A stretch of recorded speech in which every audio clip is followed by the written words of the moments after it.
Nyt olen ollut umpihetero jo 3 vuotta. Tai umpi on kyllä hieman väärä sana.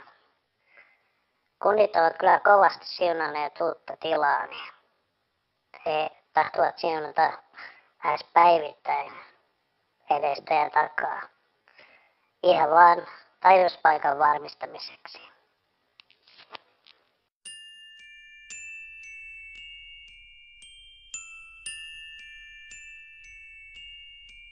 Aika sinäkin munaa.